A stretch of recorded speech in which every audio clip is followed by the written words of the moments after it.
இருக்கும். நம்ம 90ஸ்ல பார்த்த சூப்பர் ஸ்டார் தான் நமக்கு ரொம்ப பிடிக்கும்.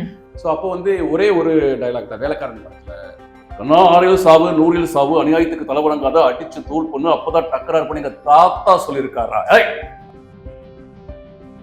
அவர் வந்து அவரை பத்தி பேசும்போது, இப்போ டேய் நான் மட்டும் ஏடிஎம் மிஷினா இருந்திருந்தேன்னா முதல் கேள்வி என்ன தெரியுமா? சாப்பிட்டியா? Yes sir no. நோ சொன்னா 1000 ரூபாய் கேட்கிற இடத்துல 1100 ரூபாய் கொடுத்து அனுப்பிச்சுட்டுருவோம்டா. மம்முட்டி சார் வந்து இன்டர்வியூஸ்ல எல்லாம் அவர் தான் எனக்கு ரொம்ப பிடிக்கும். இன்டர்வியூல நிறைய கேள்வி கேட்குறாங்க. என்ன கேட்குறாங்க? உங்க காரை நீங்க தான் ஓட்டுவீங்களா? நீங்க கார் தனியா போகாதுல்ல, யாராவது ஓட்டணும்ல. இதெல்லாம் ஒரு கேள்வி நான் கேட்பேன். காரை நான் தான் ஓட்டுவேன், ஆனால் காரில் ஏதாவது ஒரு பிரச்சனை நான் பல பேரை கூப்பிட்டேன். காரில் நீங்கள் இப்படி தான் ஒரு பஞ்சர் ஆயிடுச்சு, நான் யாரை கூப்பிட்டு தெரியுமா? விஜய் தான் கூப்பிட்டேன். ஏன்னா அவரை கார் பின்னால தூக்கிடுவார்ல. ஸோ இதுக்கப்புறம் அந்த பேஷனை கண்டினியூ பண்ணணும். அஜித் இருக்கிறார்ல, ஆக்டர் அஜித் வந்து தொழில் வந்து சினிமாவா எப்பவுமே அவருக்கு தொழிலா இருந்திருக்கு. பேஷன் சொன்னதுக்கப்புறம் அவர் பண்ணி முடிச்சிட்டாரு. ஆடிஷனில் பண்ணி முடிச்சுட்டு வெயிட் பண்ணிட்டு இருந்தார். நான் பண்ணுற வரைக்கும் வெயிட் பண்ணிட்டு இருந்தார். ஆனால் எனக்கு என்னன்னா ஒரு இன்பீரியர், நான் போய் கேட்கல. அவங்களும் நிறைய பேர் பண்ணிகிட்டே இருந்ததுனால என்னை யாரும் கண்டுக்கல. அவர் சொன்னார், பிரதர் நீங்கள் போய் கேட்டு பண்ணிவிடுங்க, ஏன்னா இவங்க கேட்டால் தான் அவங்க தருவாங்க போல இருக்கு, இல்லைன்னா அவங்க மட்டும் தருவாங்க போல இருக்கு. நான் வெயிட் பண்ணுறேன், உங்களையும் நான் இறக்கி விட்டு போகிறேன், நான் திருவான்மூர் வரைக்கும் போகிறேன் அப்படின்னு சொன்னார். ஸோ அந்த மாதிரி நிறைய நல்ல குணங்கள் அவருக்கு இருந்திருக்கு.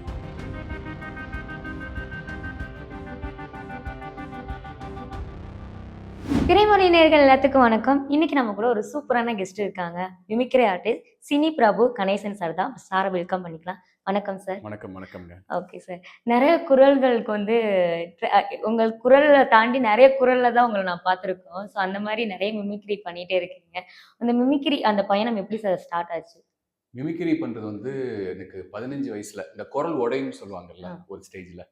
ஸோ அந்த ஸ்டேஜில் ட்ரை பண்ணேன். ஏன் ட்ரை பண்ணேன்னா, எங்கள் கோயில் திருவிழாவுக்கு மிமிக்ரி ஆர்டிஸ்ட்லாம் வருவாங்க. இந்த பாட்டு பாடுறதுக்கு இடையில அவங்க வந்து மிமிக்ரி பண்ணுவாங்க. ஸோ அப்படி பண்ணும்போது அதுக்கு மட்டும்தான் நான் போய் பார்ப்பேன். அது எப்போடா வரும்னு காத்துட்டு இருப்பேன். ஸோ அந்த மாதிரி ரோபோ சங்கர் இவங்கெல்லாம் வந்து பண்ணுவாங்க. அப்போ அவங்க டிவியில் அப்போ வரல. ஸோ அவங்களாம் பார்த்து தான் மிமிக்ரி பண்ண கற்றுக்கிட்டேன். 10th ஸ்டாண்டர்ட் படிக்கும்போது ஆனுவல் டேல ஸ்டேஜ் ஏற்றுனாங்க. Okay sir. ஸோ யாரோ ஒருத்தவங்கள பார்த்தா அந்த மிமிக்ரி பண்ணணும் அப்படின்னு ஒரு ஆசை வரும். ஸோ நீங்க சொன்ன மாதிரி நாடகம் பார்த்து அந்த முன்னாடி வந்து பண்ணுவாங்க. என் கோயில் திருவிழால தான் வந்துச்சு. வீட்டில் எப்படி சார் சப்போர்ட் பண்ணாங்க? இதுக்கெல்லாம் இதெல்லாம் பண்ணிட்டு இருக்கு அப்படின்னு சொல்லாம எப்படி சப்போர்ட் பண்ணாங்க? ஆமாம், முன்னாடி வந்து பார்த்து பேசும்போது ரசிப்பாங்க. ஆனால் லைஃப்பில் இது வந்துட்டு ஒரு சேஞ்ச் கொண்டு வரும் அப்படின்னு யோசிக்கிறப்ப தான் ஹோல்ட் ஆன் அப்படின்ற ஒரு சொல்லுவாங்க. நான் வந்து பிக் ஸ்டார் அப்படின்னு 2006ல் பிக் எஃப்எம் அப்போ தான் ஆரம்பித்தாங்க. 2006ல் அப்போ வந்து பிக் ஸ்டார் யாருன்னு ஒரு ப்ரோக்ராம் இருந்துச்சு. அதில் காம்படிஷனுக்கு எல்லாரும் கூப்பிட்டாங்க, மிமிக்ரி காம்படிஷன். ஏதாவது ஒரு வாய்ஸ் பேசணும். அப்படி பேசுகிறப்போ நான் வந்து மம்முட்டி வாய்ஸ் எடுத்துக்கிட்டேன். மம்முட்டி வாய்ஸ் பேசிட்டு அதில் ஜெயிச்சிட்டேன். ஜெயிச்சுட்டு காசு கொடுத்தாங்க. அம்மா என்ன மாதிரி ஜெயிச்சிட்டேன், காசு கொடுத்தாங்க. சூப்பர்ப்பா. இது மாதிரி ஆர்ஜே போஸ்ட்டும் கொடுக்குறாங்கம்மா, ட்ரைனிங் கொடுத்து அவங்களே பண்ணுறாங்களாம். அது வேண்டாம்ப்பா, இப்போ தான் நீ டிசிஎஸ்ல பிளேஸ்ட் ஆகிருக்க, அங்கே போனால் நீ வெளிநாட்டுக்கு போகலாம், சம்பாதிக்கலாம், அதனால் இதை வந்து ஹோல்டு பண்ணிக்கோ, ஃப்ரீ டைட்டில் பண்ணு அப்படின்னு அந்த மாதிரியான சின்ன விஷயங்கள் தான். ஏன்னா நம்மளை வாழ்க்கையை நினச்சி பயப்படுவாங்கல்ல. கண்டிப்பா. தொழில் அப்படின்னு சொல்லி பார்க்காம ஒரு பேஷனா பார்த்துட்டு இருப்பீங்க. ஸோ அதை தாண்டி என்ன பண்ணிட்டு இருக்கீங்க? நான் வந்து விஜய் டிவி கலக்கப்போது யாரு 3rd பார்ட் சிவகார்த்திகேயன் இவங்கெல்லாம் வந்தாங்கல்ல. ஸோ அவங்களோட சேர்ந்து தான் நான் போனேன். அதுக்கப்புறம் வந்து இந்த பிக் ஸ்டார் எஃப்எம் பிக் எஃப்எம்ல பார்ட்டிசிபேட் பண்ணேன். அப்புறம் கிங்ஸ் ஆஃப் காமெடின்னு ஒரு ப்ரோக்ராம் கலக்கப்போது யாரு ஒரு எக்ஸ்டென்ஷனாக நடந்துச்சு. ஸோ அதில் பார்ட்டிசிபேட் பண்ணியிருக்கிறேன். இது எல்லாமே 2010க்குள்ளேயே முடிஞ்சிருச்சு. 2011ல் ஃபர்ஸ்ட் யூடியூப் சேனல் வழியாக பண்ணலாம். 2011ல் நமக்கு இந்த ஃபோன்லாம் கிடையாது. யூடியூப் சேனல் ஆரம்பித்தா லேப்டாப்பில் தான் பண்ணணும், டாங்கிள் வச்சு தான் பண்ணணும், வைஃபைலாம் கிடையாது. ஸோ அதனால் நான் டிவிக்கு போகாமல் யூடியூப்லேயே மிமிக்ரி கான்செப்ட்ஸை க்ரியேட் பண்ணி அதுக்கு ஒரு எல்லா ஆக்டர்ஸையும் வச்சு பிக்சர்ஸ் வச்சு ஒரு படம் மாதிரியே க்ரியேட் பண்ணி போட்டுட்டு இருந்தேன். அது நல்ல பாப்புலராக ஆச்சு 2011ல். அதுக்கப்புறம் வந்து நான் வெளிநாடு போக வேண்டிய சூழ்நிலை ஆயிடுச்சு. போயிட்டு 2019ல் வந்தேன். அப்புறம் கொரோனா வந்துருச்சு. கொரோனாக்கு அப்புறம் தான் மறுபடியும் ஸ்டார்ட் பண்ணோம். ஓகே. ஸோ நீங்க சொன்னீங்க இந்த சிவகார்த்திகேயன் அவரோட பீரியட்ல தான் மிமிக்ரி அந்த இதில் கலக்க போகிறோம் அதில் பண்ணேன் அப்படின்னு. ஸோ அந்த மாதிரி பீரியட்ஸ்ல இருந்தவங்க எல்லாருமே வந்து ஒரு பிக் ஸ்க்ரீன்ல வந்துட்டு ரொம்ப ஃபேமா மாறிட்டாங்க. நம்ம ஆமா. எஸ்கே சார் ஆகட்டும், ஆ. ரோபசங்கர் சார், அவர் இல்லைனாலும் அவர் வாய்ஸ் எல்லாமே வந்துட்டு ஒரு பிக் ஸ்க்ரீன்ல ஒரு டெலிவிஷன் ஷோ தாண்டி மீடியா அளவுல ரொம்ப பெரிய அளவு பேசப்பட்டவங்களா மாறிட்டாங்க. ஸோ அவங்க ஜேர்னில இருந்த ஒரு ஆள் அவ்வளோ சக்ஸஸ் கிடைக்கல அப்படின்னு எனக்கு ஃபீல் பண்ணியிருக்கீங்களா? இல்ல. நான் வந்து இதுதான் இது பேஷன். இது ம். என்னுடைய பேஷன். தொழில் வந்து எனக்கு ஐடி தொழில் 13 வருஷம் நான் ஐடில இருந்தேன். அதுக்கப்புறம் இப்ப தமிழ் டியூட்டரா இருக்கேன் நான். ஓ! ஆமா. வெளிநாட்டுல இருக்கிற குழந்தைகளுக்கு தமிழ் சொல்லி தர்ற தமிழ் டியூட்டரா இருக்கிறேன். ஓகே. இது என்னோட பேஷன். இப்ப எனக்கு நெறைய நேரம் இருக்கு பண்றதுக்கு. எங்க பிள்ளைகளும் வளர்ந்துட்டாங்க. 10வது படிக்கிறானுங்க. ஃபேமிலி ஓரளவுக்கு ஸ்டேபிள் ஆயிருச்சு. ஸோ இதுக்கப்புறம் அந்த பேஷனை கன்டின்யூ பண்ணணும். அஜித் இருக்கிறார்ல, கண்டிப்பா. ஆக்டர் அஜித்துக்கு வந்து தொழில் வந்து சினிமாவா எப்பவுமே அவருக்கு தொழிலா இருந்திருக்கு. தொழிலா இருந்திருக்கு. Fashion racer. ரேசிங் தான் இருந்திருக்கு. ஆனா வந்து 20 வருஷத்துக்கு முன்னாடியே அவரு போகல. ஆமா. பேஷன் அப்படியே கன்டின்யூ பண்ணிட்டே அதை பத்தின ரிசர்ச் பண்ணிட்டே இருந்தாரு. இது இப்பதான் அவருக்கு டைம் கிடைச்சிருக்கு. அது மாதிரி பேஷன்ல நம்ம எப்பவுமே மிமிக்ரி பண்றது பண்ணிட்டே தான் இருப்போம். சுத்தி இருக்கிறவங்கள வந்து ஹாப்பி பண்ணணும்னு பண்ணிட்டு தான் இருப்போம். ஸோ நான் அவங்கள பார்க்கும்போது எனக்கு சந்தோஷமா இருக்கு. அப்போ சிவகார்த்திகேயன் ஆடிஷன்ல நானும் அவரும் பக்கத்து பக்கத்துல உட்காந்து தான் போனோம். ஓ! ஆமா. அவர் வந்து சாலமன் பாப்பியா விஷயத்துல ஒரு மிமிக்ரி பண்ணாரு. நானும் ஒண்ணு பண்ணேன். 2 பேரும் பேசிட்டு இருந்தோம். கொஞ்ச நேரம் பேசிட்டு அதுக்கப்புறம் இப்ப அவருடைய வளர்ச்சிய பார்க்கும்போது சந்தோஷமா இருக்கு. நம்ம இப்படி போயிருந்தா இந்த கிராஃப் இப்படி ஆயிருக்கும் அப்படின்னு நம்ம கண்டிப்பா. தெரிஞ்சுக்கிறோம். ம். ஆனா நமக்கும் ஒரு செப்பரேட்டா ஒரு லைஃப் இருக்கும். லைஃப் இருக்கு. நான் அடிக்கடி சொல்ற ஒரு இல்லஸ்ட்ரேஷன் அதுதான். பெரிய பெரிய வால்மார்ட் இருக்கும், சூப்பர் மார்க்கெட் இருக்கும். லோக்கலா நம்ம கடைக்குள்ள இருக்கிற அந்த பெட்டி கடையும் ஓடிக்கிட்டே தான் இருக்கும். ஸோ அந்த பெட்டி கடையில போய் சாப்பிட்டா தான் நல்லா இருக்கும்னு சில விஷயங்கள் இருக்கும்ல. அது மாதிரி நம்ம பெட்டி கடையா இருக்கிறதே சந்தோஷமா தான் இருக்கும். ஆமா, ஆமா. சார் சிவகார்த்திகேயன் சார பத்தி நீங்களே இப்ப பக்கத்துல உட்கார்ந்து பேசியிருக்கங்கும்போது, ஆ. நெறைய மிமிக்ரி ஜர்னி அப்படிங்கும்போது நெறைய பேசியிருப்பீங்க. ம். அவருக்கும் உங்களுக்கும் ஒரு மெமரியான ஒரு விஷயம் நடந்திருக்கு. அப்படியே எதுவும் இருக்கா? இருக்கு. அவரும் நானும் வந்து பண்ணிட்டு பேசிக்கிட்டு இருக்கிறப்போ, நானும் இன்ஜினியரிங் காலேஜ் ஜேஜே இன்ஜினியரிங் காலேஜ்ல படிச்சிருந்தேன். நானும் தியாகராஜர் காலேஜ் ஆஃப் இன்ஜினியரிங் இருந்து வந்திருக்கிறேன். அதுக்கப்புறம் அவர் எம்பிஏ பண்ண போறேன்னு சொல்லிட்டு இருந்தாரு. சொன்னதுக்கப்புறம் அவர் பண்ணி முடிச்சிட்டாரு ஆடிஷன்ல. ஆடிஷன்ல பண்ணி முடிச்சுட்டு வெயிட் பண்ணிட்டு இருந்தாரு. நான் பண்ற வரைக்கும் வெயிட் பண்ணிட்டு இருந்தாரு. ஆனா எனக்கு என்னன்னா ஒரு இன்ஃபீரியர் நான் போய் கேட்கல. அவங்களும் நெறைய பேர் பண்ணிட்டே இருந்ததுனால என்னை யாரும் கண்டுக்கல. அவர் சொன்னாரு, பிரதர் நீங்க போய் கேட்டு பண்ணிடுங்க. ஏன்னா இவங்க கேட்டா தான் அவங்க தருவாங்க போல இருக்கு. இல்லன்னா அவங்க பாட்டுக்கு விட்டுருவாங்க போல இருக்கு. நான் வெயிட் பண்றேன். உங்களையும் நான் இறக்கி விட்டு போறேன். நான் திருவான்மியூர் வரைக்கும் போறேன் அப்படின்னு சொன்னாரு. ஸோ அந்த மாதிரி நெறைய நல்ல குணங்கள் அவருக்கு இருந்திருக்கு. அதுக்கப்புறம் ஒரு 3, 4 வருஷம் கழிச்சு டிசிஎஸ்ல ரிப்பிள்ஸ்ன்னு ஒரு ஒரு இது வைப்பாங்க. ஒரு கல்ச்சுரல்ஸ் வைப்பாங்க. அதுல வந்து அவரு ஹோஸ்ட்டா வந்தாரு. அப்போ நான் மிமிக்ரி பண்ணேன் ஸ்டேஜ்ல. அப்போ அவரே வந்து "என்னைய தெரியுதா?" அப்படின்னு கேட்டாரு அவரு. "என்ன ஞாபகம் இருக்கா?" அப்படின்னு கேட்டாரு. அப்போ அவர் வந்து விஜய் டிவில பிக் ஸ்டார் ஆயிட்டாரு. இருந்தாலும் அப்படி கேட்கிற ஒரு பக்குவம் இருக்குல்ல. அது சிவகார்த்திகேயனுக்கு நெறையவே இருக்கு. அவருக்கு நெறைய நல்ல குவாலிட்டீஸ் இருக்கு. ஓகே. ஆல்ரெடி நாங்க நெறைய இதுல பார்த்துருக்கோம். சிவகார்த்திகேயன் சாரோட வளர்ச்சிய பத்தி நெறைய பேர் நெறைய சொல்லியிருக்காங்க. ரோபோசங்கர் சார் கூட சொல்லியிருக்காரு. இந்த மாரி ஒரு மனுஷன நான் என் லைஃப்ல நான் பார்த்ததே இல்ல அது மாரி. ஸோ நீங்க சொல்லும்போதும் எங்களுக்கு அப்படிதான் எஸ்கே பத்தி தோணுச்சு. ஸோ அவர்கிட்ட அகைன் பேசுறதுக்கு ஒரு மூவ்மெண்ட் ஆச்சும். ஏதாச்சும் ஒரு தருணம் கிடைச்சுச்சா உங்களுக்கு? இல்ல. அதுக்கப்புறம் அந்த டிசிஎஸ்க்கு அப்புறம் கிடைக்கல. ம். Facebookல எதிர்நீச்சல் படம் வந்தப்போ டெக்ஸ்ட் பண்ணியிருந்தேன். ரொம்ப தேங்க்ஸ் அப்படின்னு சொல்லியிருந்தாரு. அவ்வளவுதான். மத்தபடி ஓகே. கிடைக்கல. Okay sir. இப்ப மிமிக்ரி ஆர்டிஸ்ட் அப்படின்னு பார்க்கும்போது, சில பேருக்கு அது வந்து ஒரு தொழிலாவே மாறிட்டு வருது. நெறைய பேரு நான் டெலிவிஷன் ஷோல பார்க்குறோம். மிமிக்ரி ஆர்டிஸ்ட்டா இருக்கிறாங்க. அவங்க மூவில நடிக்கிறாங்க. தொழிலாவே மாத்திட்டு வராங்கல்ல. ம். பட் அந்த சக்சஸ் அப்படிங்கிறது ரொம்ப கம்மியாவே இருக்கு. மிமிக்ரி ஆர்டிஸ்ட் அப்படின்னு பார்க்கும்போது. ம். ஃபுல்லாவே அவங்க டெலிவிஷன் அந்த டிராமா, அந்த கோயில் ஃபங்ஷன் அது மாரியே போகுற மாரி இருக்குல்ல. அப்படி இருக்கவங்கள பார்க்கும்போது ஒரு மிமிக்ரி ஆர்டிஸ்ட்டா பார்க்குற நீங்க எப்படி பார்க்குறீங்க அந்த விஷயத்த? மிமிக்ரி ஆர்டிஸ்ட்ன்றது ஒரு விசிட்டிங் கார்டு தான். ம். ஒரு சினிமாக்குள்ள போறதுக்கோ, ஒரு சீரியலுக்குள்ள போறதுக்கோ, மக்கள் எத அதிகமா ரசிக்கிறாங்க அப்படின்றதுல எது அதிகமா பிசினஸ் உண்டாக்குது அப்படின்னு பார்த்து அதுக்குள்ள போறதுக்கான விசிட்டிங் கார்டு தான் மிமிக்ரி. உங்களுக்கு நடிக்க தெரியும் அப்படின்னு போய் நடிச்சு காமிக்கிறத விட, மிமிக்ரி பண்ணி சில பேர் மாரி நடிக்கிறப்போ ஒரு அட்ராக்ஷன் வருதுல்ல. ஆமா. ஃபர்ஸ்ட் லெவல் அட்ராக்ஷனுக்கு தான் மிமிக்ரி யூஸ் ஆகும். ம். மத்தபடி பக்கத்துல இருக்கிறவங்கள சிரிக்க வைக்கிறதுக்கு தான் மிமிக்ரி யூஸ் ஆகுமே தவிர, அது ஒரு கலை வடிவம் எடுத்து, அதுல ஏதாவது பண்ண முடியும்னா, இனிமேல் பண்ணலாம். இனிமேல் பண்ணலாம். இனிமேல் எப்படி பண்ணலாம்? உங்களுக்கு ஆச்சரியமா இருக்கா? ஏஐ வரும்போது பண்ண முடியும். ஏஐல எல்லாரும் பழைய ஆக்டர்ஸ்லாம் எடுத்துட்டு வந்து நடிக்க வைப்பாங்க. இத எடுத்து நடிக்க வைப்பாங்க. வாய்ஸ் குளோனிங் பண்ணுவாங்க. அந்த மாரி சமயத்துல அவங்கள மாரி ஆக்ஷன் பண்றவங்க, அவங்கள மாதிரி பேசுறவங்களுடைய வாய்ஸ்லாம் எடுத்து, அத ஏஐ மூலமா படமா கிரியேட் பண்றப்போ, அது நெறைய இனிமேல் வரக்கு வாய்ப்பு இருக்கு. ஸோ இந்த ஏஐ பத்தி நீங்க சொல்லும்போது நான் நெக்ஸ்ட் கேள்வியாவே வைத்திருந்தது அதான் நினைக்கிறேன். ஸோ என்ன அப்படின்னா, இந்த ஏஐ அப்படிங்கும்போது இப்ப என்னோட வாய்ஸ் வேணும் அப்படிங்கிறபோது, ஒரு என்னைக்காச்சும் நான் இப்ப பேசின ஒரு வீடியோ வச்சு நான் கன்டென்ட் ஆல்மோஸ்ட் நான் குடுக்கும்போது, அத ஸ்கிரிப்டாவே அது பேசி குடுத்துருது ஏஐ. ஸோ அப்படிங்கும்போது மிமிக்ரி ஆர்டிஸ்டோட ஒரு வளர்ச்சி தடுக்கிற மாரி எனக்கு ஃபீல் ஆகுது. உண்மைதானா? ஆனா நீங்க சொல்றது அப்படியே டிஃபரெண்டா எனக்கு தோணுது. ஒரு ரேஞ்சுக்கு வரும்போது அப்பயும் மிமிக்ரி ஆர்ட் மனுஷங்களுடைய வேலை கம்மி அப்படின்ற ஒரு ரேஞ்சுக்கு வரும்போது எல்லாருக்குமே கம்மியாயிடும். ப்ராம்ப்டிங் யாரு நல்லா பண்ண தெரியுதோ, யாருக்கு கிரியேட்டிவ் பிரெயின் இருக்கோ அவங்க மட்டும்தான் கடைசியில் நிற்பாங்க.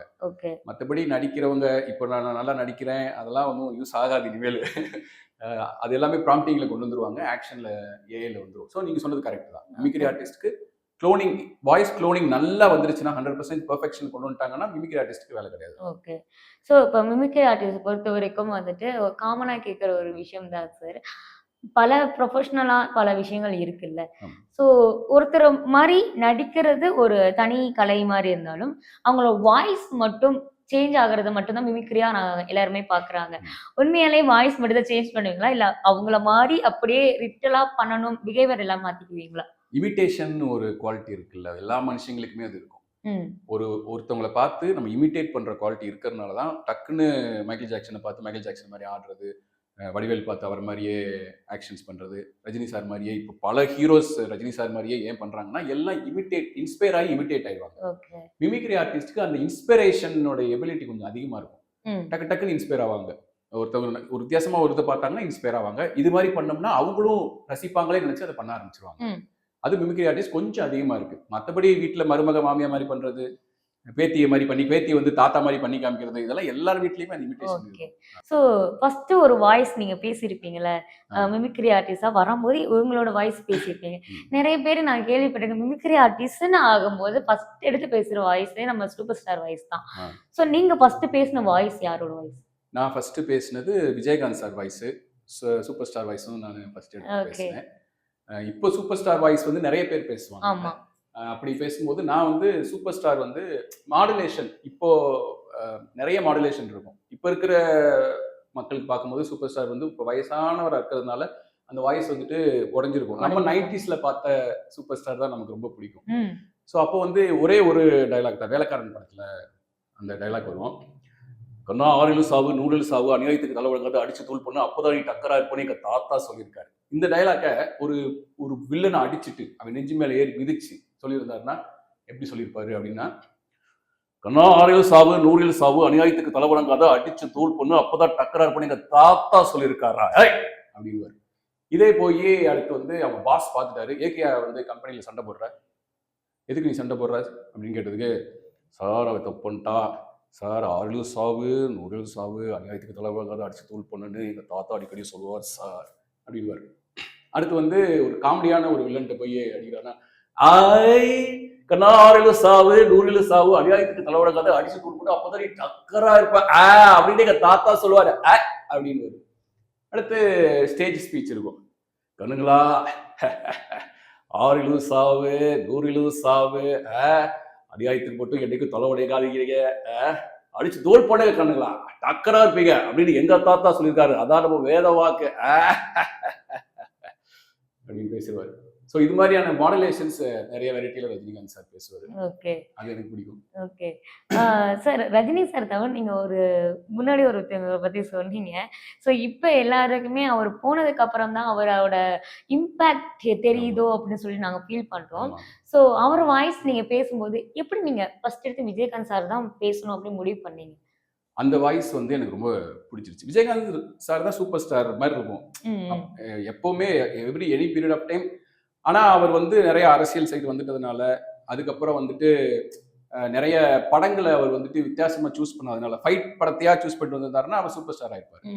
ஸோ அது இல்லாததுனால அவர் இதாயிட்டார். ஆனால் இன்னும் மக்கள் மனசுல சூப்பர் ஸ்டார் தான் இருக்காரு. ஸோ அவர் வாய்ஸ் வந்து கணீர்னு இருக்கும், சிங்க வாய்ஸா இருக்கும், இங்க பாருங்கடா இப்படி இருக்கும்.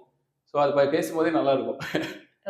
அவர் வந்து அவரை பத்தி பேசும்போது, இப்போ டேய் நான் மட்டும் ஏடிஎம் மிஷினா இருந்திருந்தேன்னா முதல் கேள்வி என்ன தெரியுமா, சாப்பிட்டியா, எஸ் சார் நோ, நோ சொன்னா 1000 ரூபாய் கேட்கிற இடத்துல 1100 ரூபாய் கொடுத்து அனுப்பிச்சுட்டுருவோம்டா அப்படின்னு. நான் மட்டும் ஆம்புலன்ஸா இருந்தா, டேய் உயிரோட மதிப்பு என்ன அவ்வளவு கேவலமா போச்சா, அழுகுங்கடா அப்படின்ட்டு கூட்டு போயிருவேன்டா. நான் மட்டும் சிங்சாக்கா இருந்தேன்னா என்கிட்ட இருந்து சத்தமே வராதுடா. Super sir. ஸோ அவர் வாய்ஸ் அப்படிங்கும்போது நெறைய வாய்ஸ் நீங்க எடுக்குறீங்கல்ல. ஸோ இந்த டிஃபரன்ஸான வாய்ஸ் இப்ப நீங்க முன்னாடி சொன்ன மாரி மம்முட்டி சார் வாய்ஸ் அதெல்லாங்கும்போது அவர் வாய்ஸ் ஒரு மாரி கியூட்டா இருக்கும். ஸோ அவரு அவர் பேசும்போதே எல்லாருமே ரசிப்பாங்க. அதே மாரி நம்ம கேப்டன் சார் பேசும்போது ஒரு கணீரா ஒரு மாரி நீங்க சொன்ன மாரி சிங்கம் அந்த டோன்ல கர்ஜனை நல்லா இருக்கும். அப்படி இருக்கும்போது உங்க மாடுலேஷன் பார்க்கும்போது நீங்க எதுல எப்படி ஃபாலோ பண்ணுவீங்க? இதுக்கு இப்படி பண்ணும்போது ஒரு டிஃபரன்ஸ் காட்டுவீங்கல்ல. எப்படி ஃபாலோ பண்றீங்க அத? அதுதான் அதுதான் இன்ஸ்பிரேஷன். ஒவ்வொருத்தவங்களும் நீங்க கேட்டீங்கல்ல அந்த கேள்வி. அசார் மிமிக்ரி அசார் ஒரு தடவை சொன்னார், கூடு விட்டு கூடு போயிற மாதிரி இது அப்படின்னு. நான் பாஸ் உங்களை பார்க்கும்போது நீங்க சிவகார்த்திகேயன் மாதிரி பண்ணும்போது அப்படியே சிவகார்த்திகேயன் மாதிரி இருக்குன்னு சொன்னப்போ அசார் சொன்ன வார்த்தை இது. ஓகே. மிமிக்ரின்றது வேற ஒன்றும் இல்லை, நம்ம அதே மாதிரியே நினைச்சுக்கிட்டு அப்படியே நம்ம அவங்களுக்குள்ள எழுத்துக்குவோம் ஓகே. ஸோ அதனால அப்படி இருக்கலாம். இப்போ மம்முட்டி சார் நீங்க கேட்டீங்கல்ல, மம்முட்டி சார் வந்து இன்டர்வியூஸ்ல எல்லாம் அவர் தான் எனக்கு ரொம்ப பிடிக்கும். அவர் இன்டர்வியூல அவர் வந்து அவர் யாருக்கு தான் சார் பிடிக்காம இருக்கும்? அவர் ஒரு தடவை இன்டர்வியூல நிறைய கேள்வி கேட்குறாங்க.